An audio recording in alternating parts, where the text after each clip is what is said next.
And we're back for more of Scarin' Karen's 13 Days of Halloween. And this is day 4 of Scarin' Karen. And today we're talking about Cat's Eye.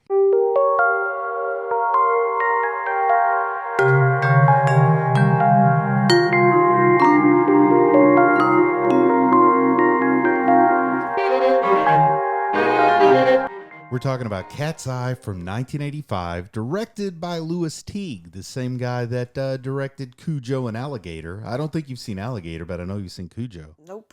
You haven't seen Cujo? I've seen Cujo. I haven't seen Alligator. Yeah. Okay. And it was written by Stephen King. He actually did the screenplay. He adapted it from 2 of his short stories, and then he wrote an original story just for the movie, and I guess he also kind of wrote the little bit of the wraparound story that we get before it. Produced by Dino De Laurentiis, who's this great sort of, I don't want to call him low budget, but low middle budget director from the 80s. You probably know him best because he's the guy that built the big studio down in Wilmington, and he's the reason that so much got shot in Wilmington in the 90s. He built a big studio down there, soundstage and stuff, I guess, for the King Kong remake in the 70s. It was like 78 or something when he did the King Kong reboot. So, yeah, this is Dino, and it's definitely got that Dino flair. He really likes Stephen King. I'm pretty sure he's also who produced Christine. This is starring Drew Barrymore, James Woods, and Alan King. I like Drew Barrymore pretty well. Alan King's always great. James Woods, I've never been a big fan of. Are there any other recognizable actors in this cast for you? In the scene where James Woods is watching, there's a movie on the TV. Yeah. Who was that guy? The cowbell guy. Will Ferrell? No, the other one. He was in the skit, the same skit, but he's an older guy. I can't remember his name. He's not Christopher Walken. Yes, Christopher Walken was in that movie. So I didn't recognize the movie they were watching, but I recognized Christopher Walken. I think that movie was Dead Zone. I think Christopher Walken was in Dead Zone. That, of course, is a Stephen King movie, so that's why they were showing it there. Okay. But I think that's why you may have seen Christopher Walken. But yeah, I didn't count him as a member of the cast because he's like on a TV in the background. And I did recognize him though, but also the guy who in the second movie, I'm not sure what his name was, but he was the antagonist in that one. The bad guy, the mafia guy, or the gambler or whatever. The guy that had the suite. Yeah, so he looked familiar. He sounded familiar. I know he's in some other stuff, but I'm not sure what it is. But at first, when we saw just the back of his head before he turned around, I was like, that's got to be Bill Murray's brother because he sounds just like him, the way he talks. But I don't think it was. But he does look a lot like that guy. It's not his brother, but it's not, yeah. But he's been in some other things too. I feel like he definitely has a familiar look, but I didn't look up his name, so I can't really help you out a whole lot. Yeah, I'm sorry. Me neither, so. Well, this movie was made for a budget of $7 million, $7 million in 1985 dollars, which is, it's a fair amount. That's why I say, Dino wasn't like the guy that's making a movie for $250,000, but he's also not the guy that's going to have a $20-30 million budget back then, even for something that could easily be big budget. Horror movies usually aren't, though. But Stephen King was a different story in 1985. The guy was just printing money, wasn't he? Mm-hmm.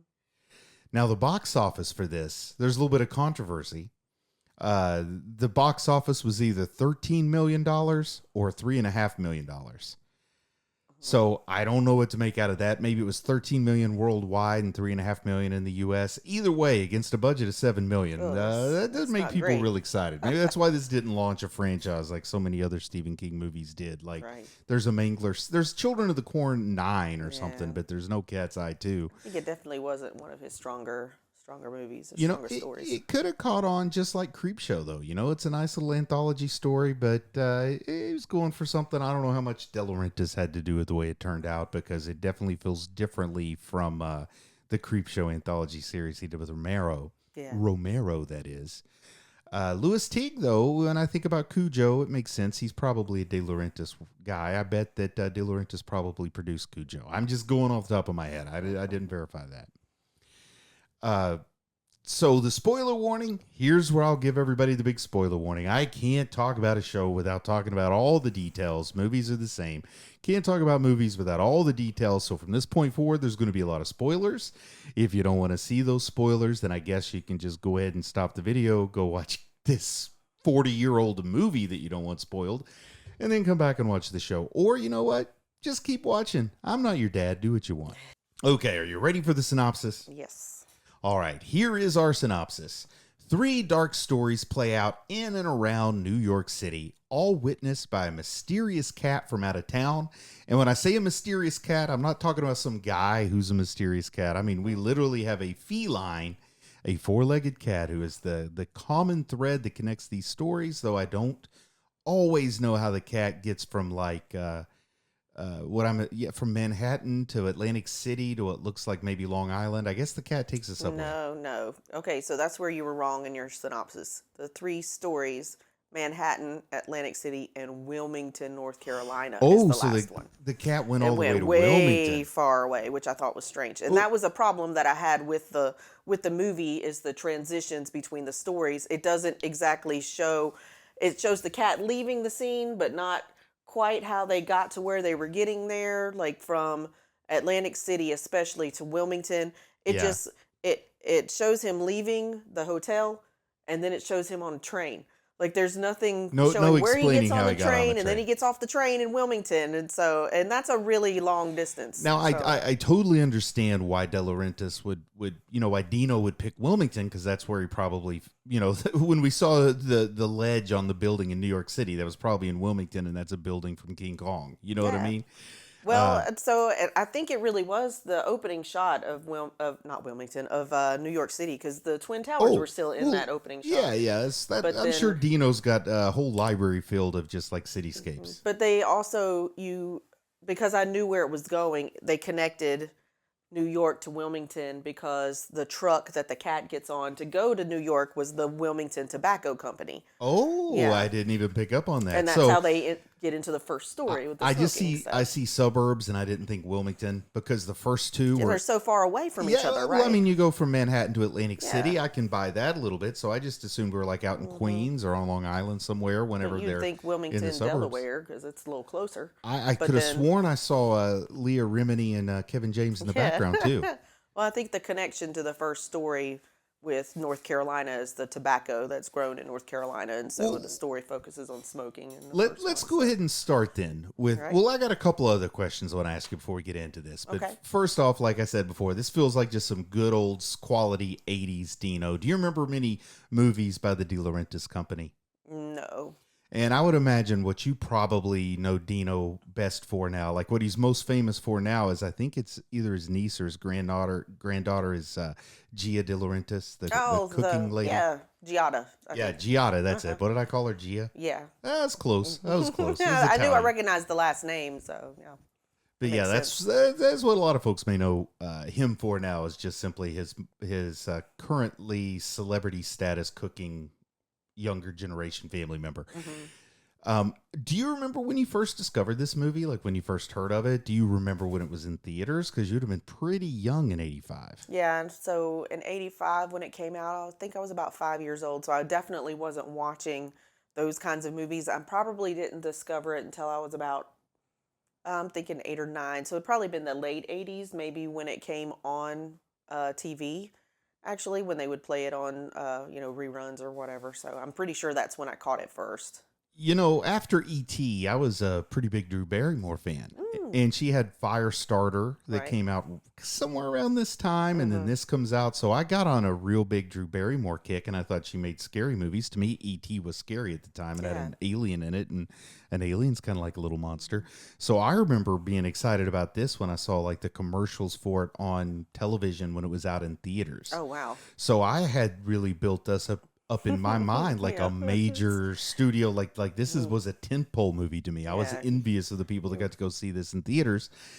And you watch this thing, I think it's a PG movie. I mean, there's no definite rated R stuff. There's no gore. No, there's they're no just cussing, no I think, boobies. And Yeah. back then that was a And- big and deal you- for PG. You could smoke in PG back then too. Oh. Now the smoking would make it PG-13 minimum or R minimum, something like that. Yeah. I don't know the new rules.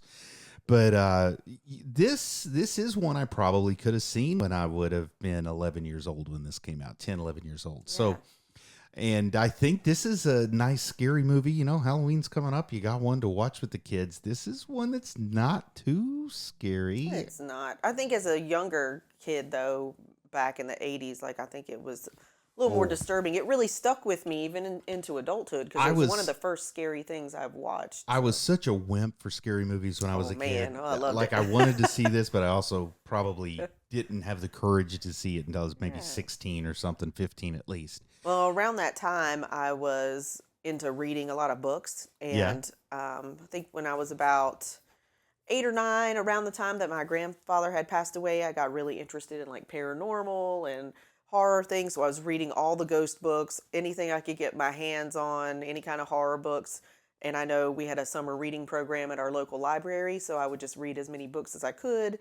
And I really got into like the Stephen King books. So that's when I started reading them, was probably about the 3rd grade. Oh man, I was reading like Beverly Cleary and Ramona Quimby. I read those too, but during school. But then during the summer, I was reading like the big chapter books because I love that kind of stuff. No, I would have been way too scared to read any kind of big Stephen King book in particular when I was that age.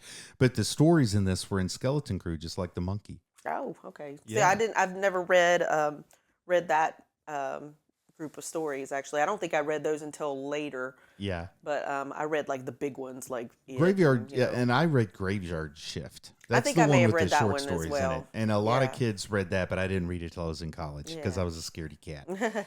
Now, do you think the fact that you're a cat mom now changes how you look at this, especially the stuff that goes on with this cat? That poor cat gets abused a little bit. I think so. Yeah, I think in that first story, it really bothered me when they put him in the electric that room where they were shocking the cat and they were showing James Woods what was going to happen to him if he didn't stop smoking. And so, well, I kind of thought too at times. I mean, the colors are a little bit different, but just the pattern made me think of our cat Q-Tip a lot when I was watching this cat poke its head up and everything. It seemed very much like our cat Q-Tip. Yeah. Well, and then I started thinking about like all the things that they were having this cat do, how easy or how difficult it is to train a cat to move around in all these places and do all the things that they wanted it to do. And cats aren't easily trained. They don't like to follow directions. They know what they got going on, and they just want to stick to it.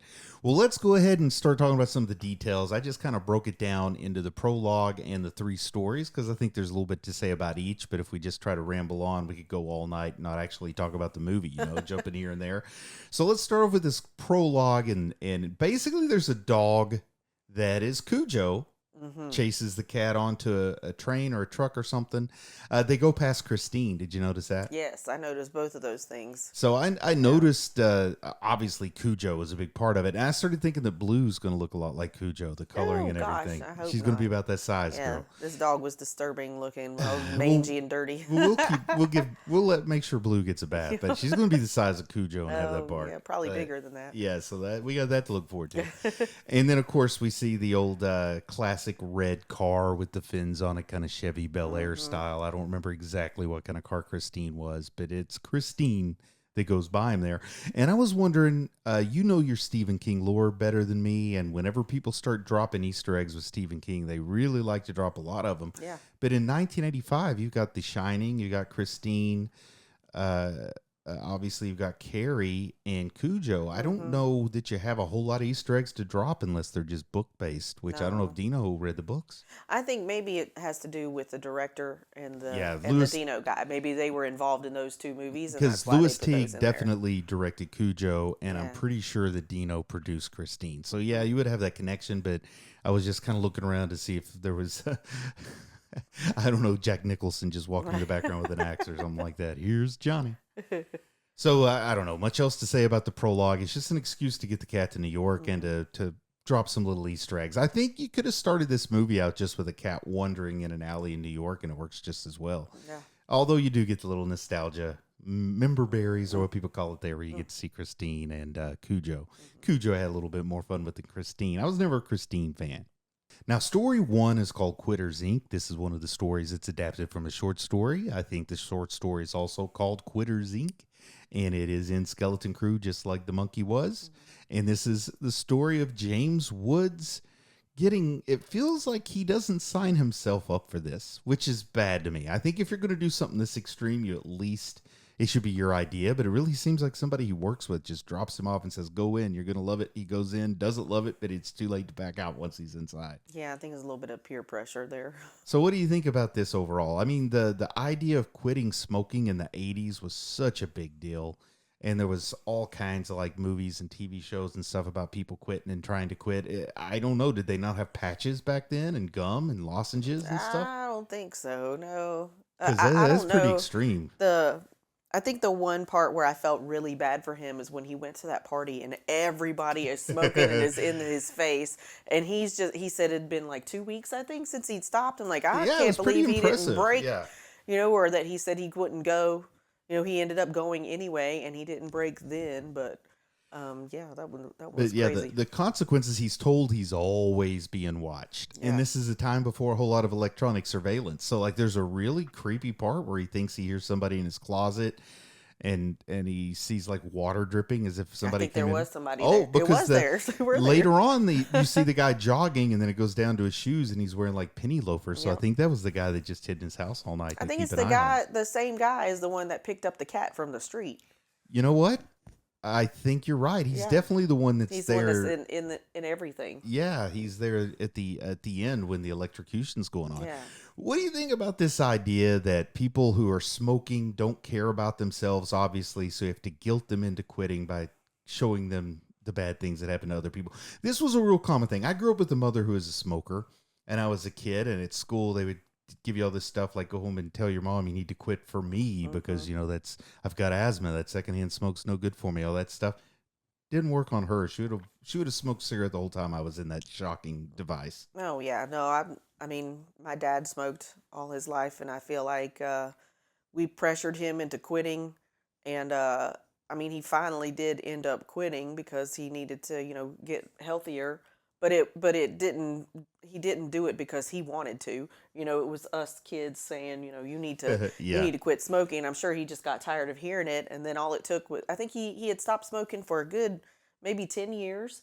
And then all it took was one like freak accident to make the stress come out again, and then he just Yeah. lit one up, and then it's been over since then. So It's been not 20 years only- now. not only are you a cat mom, but you're also a wife. So how did you feel about the idea of the wife getting thrown in there for something she never signed up for? That was crazy. And then she just forgave him. I didn't understand. Like, I don't think she didn't know what was happening, but then she just gave him a hug at the end, and it was really weird because It's the like- way the other lady reacted to Oh, the guy yeah. at the beginning when he first showed up, and he was Well, like, "I don't want to do this." Alan King said it himself. I bet you $100. Well, she's either going to slug him or give him a hug. And Yeah. the guy goes, I got $100 that she slugs him. And he picked it up on the hug somehow. Yeah. Or maybe he just can't pass up a bet, takes it no matter what the bet is. Yeah. This time when we watched it for this particular review, and I've seen this movie at least 4 or 5 times. I mean, it's not one of those I watch every year or anything, but it's also something I've seen more. I've seen it enough times that I was surprised that I never connected the dots that Alan King was with the mafia. And that the mafia is the ones that are wanting to make people quit smoking. And then I also remember, when no smoking signs started popping up at places in the 80s and people were saying, oh, great, we got the cigarette mafia is going to come get us. So I don't know if that, and Stephen King, of course, has had his own struggles with substances and addiction. I don't know if he was ever a smoker or not, but I just wonder, like, that mafia tie, if it is kind of like it takes criminal tactics to get somebody to, the criminals get you hooked and then the criminals get you off of it. Yeah. I never put that together, I guess. I just thought he was just head of the organization. I didn't connect him to the mafia, but that makes sense now. But they talk about like their founder found out he had lung cancer and made a generous donation for him to do basically any means necessary to stop Interesting. smoking. Mhm. Yeah. So, and then we'll move on to story number 2. You got anything else to say about story number 1? I think so.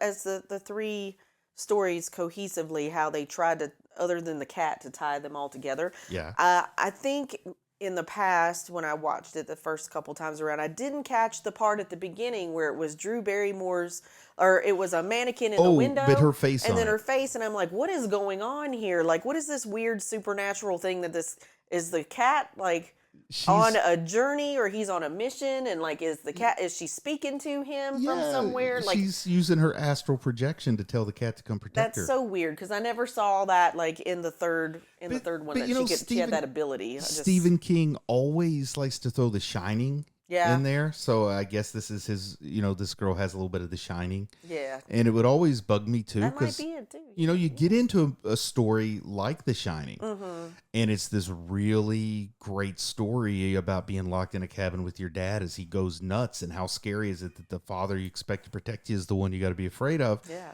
It doesn't need the supernatural stuff. This isn't a review of The Shining, but I thought The Shining would be better without The Shining. But then again, it is the title. Right.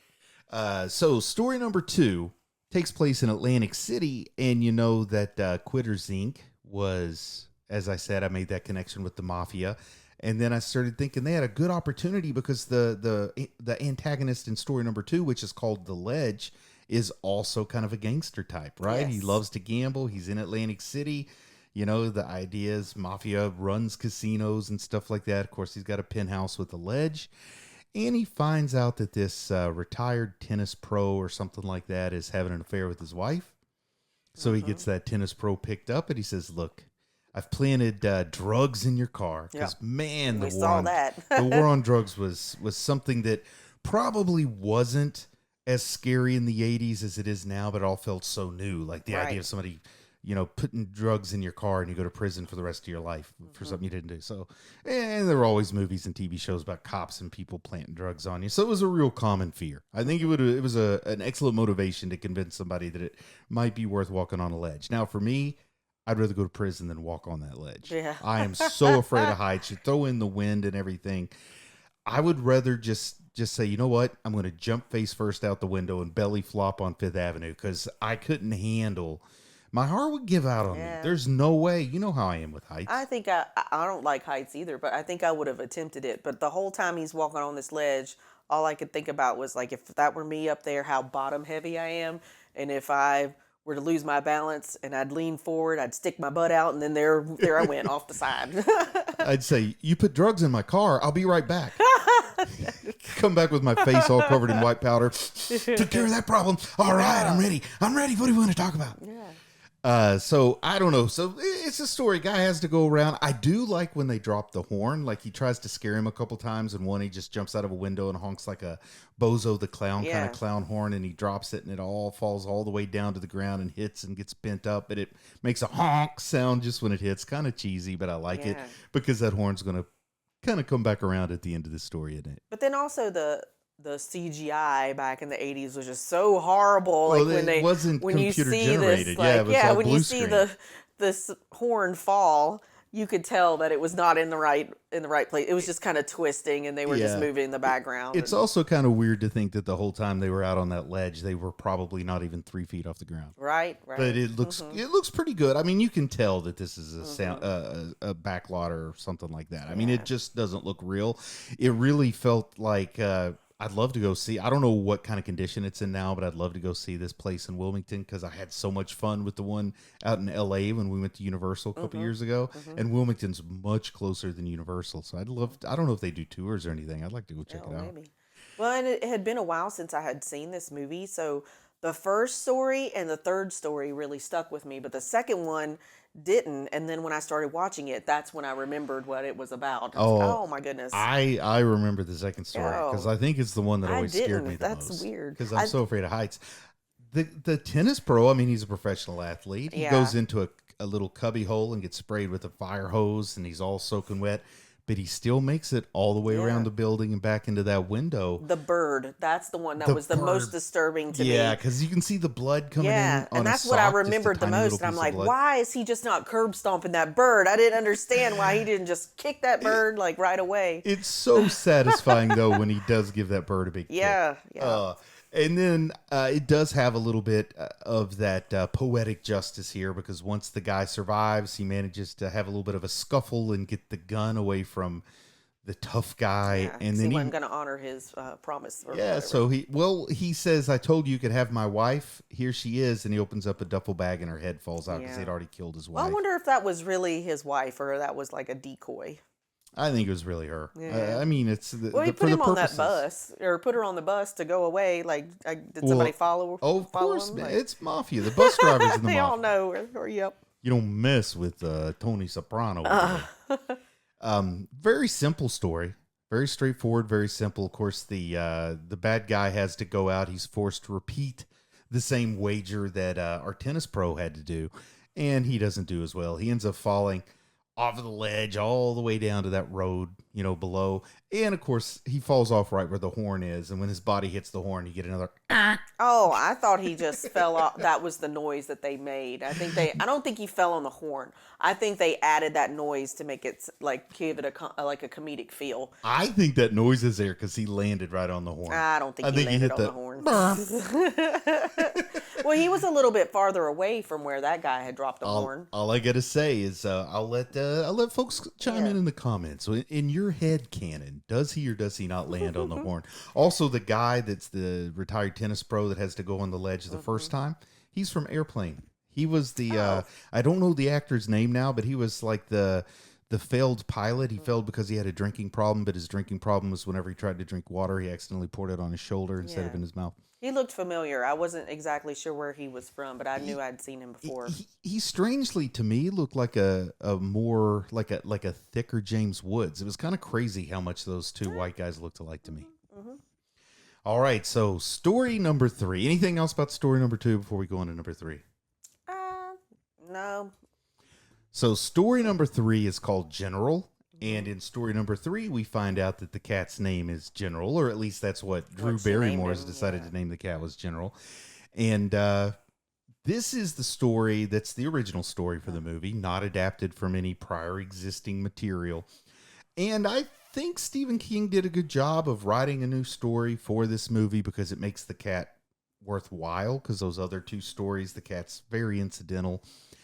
Also, this is the one that stuck with me the most because as a kid, I think the supernatural aspect of that little troll, this is the one that stuck with me. And those scenes of the troll still in Drew Barrymore's breath always stuck with me. I can close my eyes and picture that anytime. Yeah. Well, so at the beginning of this story, when the little troll is running through the woods, I think that the noise that he makes is what almost like a dog and then like a pervert. It did sound like a dog, and then like the snorting almost like a pig, and you see him running around, and I'm like, do these people not see this little guy? Is he invisible? Like, how big is he? But when he goes into the bedroom, he's pretty big that you can see, tell what he is, like the size of a rat. So if you saw something running out of the woods and across your driveway and up your steps, he went right up past the mom's legs and she didn't see him. I think the creepiest thing about that little troll is, the troll's a fake thing. It's not real, but rats are real. And the idea of your kid asleep at night and a rat crawling around on their chest, every kid needs a cat in their bedroom now. Yeah, right. and I always remembered from the very first time I saw it, the joke the dad made about he didn't realize Polly had such a big pecker. Like, yeah. That's what I thought of when I sent you that little animation about the bird asking the guy if he wants to see his. Well, anyway. Oh yeah. But this one stuck with me the most. This was the Drew Barrymore story. So as a kid, I was a Drew Barrymore fan. I don't really watch her talk show or anything now, but I was a big fan back then. I guess I outgrew my Drew Barrymore thing. I did like that Never Been Kissed movie and 50 First Dates. I still am a little bit of a Drew Barrymore fan, I guess. So from this movie, what I had learned at that age was that when you're asleep, and I wondered how that troll could get their mouth to open. When you're asleep, all you have to do is pinch the nose together, and people will automatically open their mouths. And I don't know how many times I have done that to our children. Why are just you because that's I a learned weird thing that to do to just people. because I learned that from that movie. I mean, it's just something weird. I know, but that's where I got that from. Was like, oh, I'm just gonna pinch their nose and see what happens, and then they go. We've got at least 30 witnesses here when they watch this video.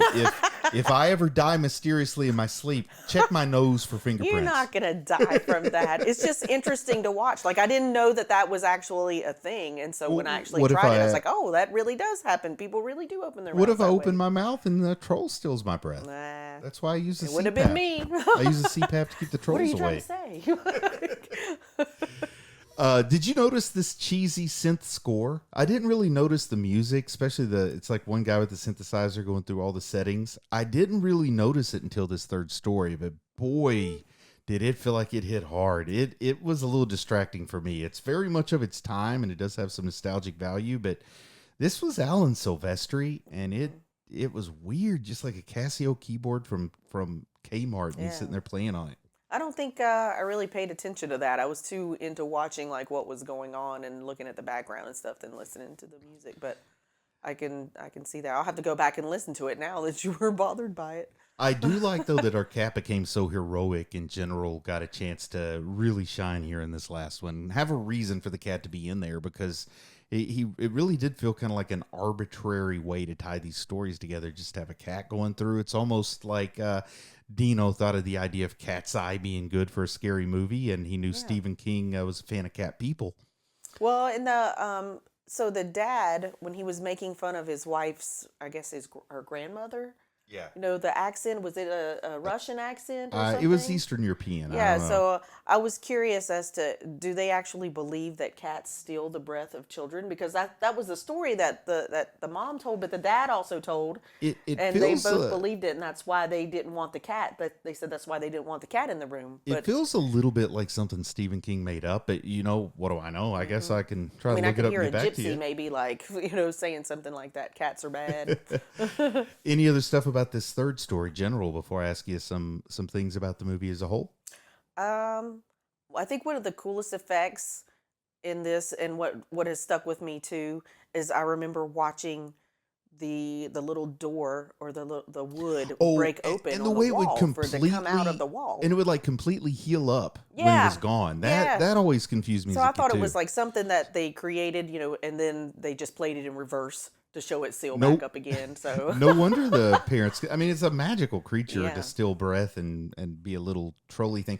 What did you think of the scenes where they basically had bigatures, where they built everything oversized and just had a person wearing a costume to get some of the shots of the troll? that jumping was around? interesting too. I think the face, and even the special effects of what the troll looked like, all the teeth it had in its mouth, it kind of reminded me of like maybe like a shark or something. Oh, Yeah, it it had that did. like that mushed up nose or something I like thought a. of like a turtle or something. Oh yeah, I mean I could see that too, but yeah, maybe a turtle. But You I was know, also thinking like a great white that had like a if smushed nose or something. if Dino had been willing to spend a little bit more money, they could have got Jim Henson and had a Muppet or something. That would have been really cool. Or even stop motion would have been cool. But I don't like bigatures. That's like your last resort. Mm-hmm. But it's cheaper. It's a lot cheaper than stop motion. My goodness, how long? I don't have it in me to do stop motion. I watched you do. How long was that little one you made? Like a minute It or was less? a minute and 20 seconds, and Oh, it my was, gosh. oh God, it took forever. I'll never do that again. But I tried it once, so. So out of these three stories, do you have a favorite one? Oh, I probably like the last one the best. I'm going to go with that too. It's the most nostalgic, and the strength of this movie for me really is the nostalgia more than the story itself. So it's the most nostalgic. It's the one I like best as a kid. It is, they saved the best for last. I Yeah. mean, it feels a little bit longer than the other two, and it is the one that features the cat, and it is kind of what the movie was built around, I feel like. Yeah. And it's an original story, so It's it's kind my of favorite. set up in the same way as if you were to write a persuasive essay. You know how they say point number 2 should come first. Yeah, yeah. Point number 3, your weakest one should be your second, and then the strongest one should be the last one to keep you like still engaged. Though I feel like this movie was set up the same way. Like your Oh, second yeah. best story was Yeah, first, yep. and then your weakest was in the middle, and then the best one was the last It's one. kind of like your top 3 hitters in baseball. You want your best guy to hit third, Mm-hmm. your second best to be your leadoff hitter, and then your third best bat second, Yeah. home run hitter fourth. Uh-huh. Okay, it makes sense. Yeah. Now, other than the cat, and one thing I love about an anthology movie is trying to see, of all the stories you could put together, why did you pick these 3? Do you see any themes that make these stories kind of flow well together? Or do you see anything here other than the cat, of course? Or do you think there's a unifying thing that all these stories are kind of trying to say? I didn't really think of anything. I feel like they just took 3 stories and tried to tie them Yeah. together with the cat and with the little drops of hints of where they were going with it, like at the beginning with the Wilmington Tobacco Factory or Tobacco And- Company, and how they tied that all, together. So the one thing that's definitely in every story is the cat. So I'm Yeah. trying to look. Does the Like the cat adventures of the cat. does the cat represent something? Is there something that we're supposed to relate to in the cat? Is the cat the lost soul, the dreamer, the traveler? Is it like the more places you go, the more weird stuff you're going to see? Or is it just it's what Dino and Steven and Louis Teague came up with? I have no idea. The closest thing I could come, like if the third movie had a criminal in it, then I could say, yeah, it's something about like crime doesn't pay or whatever, because you got the mafia with the smokers and the quitters. Oh, right. You got the dude in Atlantic City who very much seems like an organized crime kind of character. But then you get no criminals in the third one. The closest I could say is it kind of looks like you make your own problems, because in the first movie, James Woods created his own problem by smoking in the first place. Second movie, the tennis pro probably shouldn't have been messing around with the married lady. The third one, the closest I could say is the mom keeps trying to keep the cat out of the house, but the cat being out of the house causes the problem, whereas if the cat was in the house, it fixes the problem. Right. But that's a little bit of a stretch on that third one. Those first two are pretty obvious. Yeah. You shouldn't smoke and you shouldn't cheat. You should probably stay away from married women who smoke. If they're single and they vape, they're fair game, right? Yeah. That's what you told me? I guess. No, you did not tell me that. You told me the only game for me is in game, if anything like that. So did you have a favorite kill? There were only, unless I missed one, I only counted 2 kills in the whole movie. The guy that falls off the ledge and the troll. My favorite is the troll. Oh, it is so love that fun. one. It's so satisfying and it makes such a big is. mess. Yeah, we got the same favorite kill, but there's a 50-50 chance whose favorite kill is going to be the guy landing on the horn. It was kind of funny. I could see somebody saying they like that. Yeah.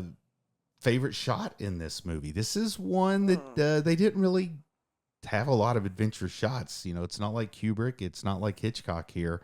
It's mostly feels a lot like work for hire. Is it okay if I tell you my favorite shot while you think about it? My favorite shot's just the tracking shot when we're getting the POV of the little troll running through the weeds and everything. I always love those kind of shots. And I imagine they'd be so fun to film. You probably put your camera on like a skateboard and get on your hands and knees and just push it through. Yeah. It just looks like it'd be a lot of fun to make. And then you put all those noises. It start out sounding like a dog. Then at the end, it almost sounds like a heavy breathing pervert on the phone. Yeah. And haven't Reminds seen me this. of Stitch, like from Lilo and Stitch. Oh, I wonder if this is some of the inspiration for Lilo and Stitch here. I thought your favorite shot would have been the trumpet hitting the ground, the way it or the horn when it hit the ground and how it crumpled. That horn was so fake looking. The crumpling was just too perfect. Some very skilled artists made it, and I appreciate their work. But it would have been better if they just taken an actual trumpet and thrown it off a building a couple times to make it look real. Let it bounce around some. But what are you gonna say? Yeah. You spend $7 million on a movie, you get fancy trumpets, not cheap trumpets. Oh, okay. So let me go back to the theme. You said something about like making your own problems. Yeah. I think the theme for me, could be like somebody's always watching. Like be careful of what you do. Yeah. Because in the first and the third one, and it may have showed up somewhere in the second one, they were playing Sting's "I'll Be Watching You." Did you know that? I totally missed that. All I heard was the cheesy Casio So from the Alan cat, Silvestri. when the cat is like jumping around, they're singing, they're playing "Every Step You Take," and the cat's like dancing around. And then in the third one, Drew Barrymore's record player is playing that, and then when it speeds up, it's like, and it plays "Every Breath You Take." yes. Yeah. Yes. Because her breath is being taken, Right. and she's being watched by the little So troll. I think it has something to like somebody's always watching. And every time the guy on the ledge thinks that he's hidden, the guy inside the penthouse seems to pop out of a window. Yes, somebody's watching. No, Well, that's a they good caught thing. him. That he caught him with his wife, and Not to mention that the cat's watching everything Yeah. that goes by. So right. Drifter's got some Cat's stories eye, to tell. watching eye. Good There you go. job. So I just thought of that. there's your lesson, folks. If you see a drifter coming through town, stop and ask them what kind of weird stuff they've seen, right? Yeah, no matter, it might not even be a human. Watch somebody's always watching. So what would you give this one a scare grade? Wait. Oh, go ahead. My favorite shot. I hadn't done that one yet. I think just because it's funny and it's it's kind of weird. It's kind of like the squeezing the nose and opening the mouth. When the wife is dancing around and she's being shocked and her hair starts funny. to stand up. I I think love I that. really like that part. She's like, I don't know what's going on. And Like then you it can feel the shocks her a static couple times. electricity Yes, build up and in it's the room. building up and her hair just all of a sudden goes poof. Yeah, that and by was the time perfect. she comes out of there, it is like teased up so big, and That I was think I that was really a lot like of those. fun. I I do wondered remember like that. how they did that. I mean, I know that they probably had something just like popping and not actually like electrocuting them, but they got this cat to also jump around, and that I think that's what was really disturbing to me too as a cat owner. Um, I Treating animals humanely, and back then I don't know if they were as no, strict on I treating animals I'm humanely. not going to say that this is a humane thing to do, but it's not as bad as shocking a cat. Yeah. But I think if you put a little bit of scotch tape on the bottom of a cat's feet, Oh, it does that because they okay. don't like it on the bottom Well, of their here with feet. this cat, like I watched it a couple times, and they would have the little pops and the flashes and stuff and the sparks and I've stuff. But the got cat jumped really high in one of them, and I've got scotch tape in my desk if you want me to get the cats. Okay. no. All right, I'm so Anyway, sorry for not letting you talk about your favorite shot. That was a great one, by the way, and I yeah. love the way they captured her hair raising up. I think they might have really used some balloons with static electricity just out of the shot to pull her Yeah. hair up or something. Hmm. Scare grade. This isn't one that's necessarily scary to grown-ups, but I think it could be scary to a kid, especially that third one if you have your own room and you're worried about trolls coming in and Oh stealing your breath yeah. at night. When also the theme that we were talking about, somebody's always watching you, So like no matter what you do. what do you give So, the scare grade on this one? um, I think I think I'm gonna give this one a good solid like B too. I mean, as an adult, it's not as scary, but like as a child, it was pretty scary. Those things really stuck with us 40 years later. I mean, it really was 40 years ago that this movie was made. So, I think the only part that scared me was the ledge, just because I get agoraphobic and or I'm sorry, acrophobic, not agoraphobic. I get acrophobic and I can picture myself up on that ledge and I would not do well in that situation. hmm But overall, I'm going to give this one a C, where it's more interesting than scary, and this hmm is a good entry level for your 11, 12-year-old kid to start yeah, watching some good Halloween movies. It's a little bit more than your Mr. Boogeties and your Hocus yeah. Pocuses, but still not going on to Hellraiser and stuff yet. Yeah, it's not and it wasn't as like supernatural until the third story. The first two you could Yeah. see as being realistic, like this could really happen. I really think some like, the Quitters Incorporated, I think it was, and then Yeah. also the guy on the ledge, like those were things that could actually happen in real life. But Oh, the the little ledge for troll, sure. Oh, eh. I I've don't know. known. People believe in those fairies in the woods. They make those fairy gardens and leprechauns and stuff. So I mean, I've been it's to a few possible. parties where I wound up with little trolls in my bedroom. All right, what's the pumpkin rating overall? Ooh. This is good nostalgia. I don't know how much you actually enjoy this movie though, so I want to hear what you have to say. Uh, I want to give it a 4. 4 pumpkins. Wow, I liked this movie. I I really liked it when I was growing up, and I think it was because of the tie to Stephen King. I loved Stephen King. I loved his stories. I was really into it, and when I watched it, like I it scared me back then, and I think it's a pretty good I scary story. I didn't like this as good as So, you. I'm gonna give it 3.5 yeah. I mean, pumpkins. it wasn't as strong as some of his other things, but I think, it stuck with me. And for some reason, it did. I mean, other movies that I've watched that weren't that good don't really stick with me very long. But this Well, one has really carried over two from of our decades. two of our first four movies have been Stephen King adaptations, so Mhm. you're in luck because I think we got about two or three more out in this list of 13 that we're going to Yay. get to. So that'll be a lot of fun. Thank you everybody for sticking around for day 4 of Scarin' Karen's 13 Days of Halloween. We appreciate you guys watching. Leave a comment, like it if you want to, subscribe if you want to. I don't know. It's stuff you're supposed to say, but I don't know if we really, by the time you subscribe, Halloween will have come and gone. I don't know. But just thanks for watching. Leave a comment, stuff like that. And never give up. Make art, consume art, do what you love what you do.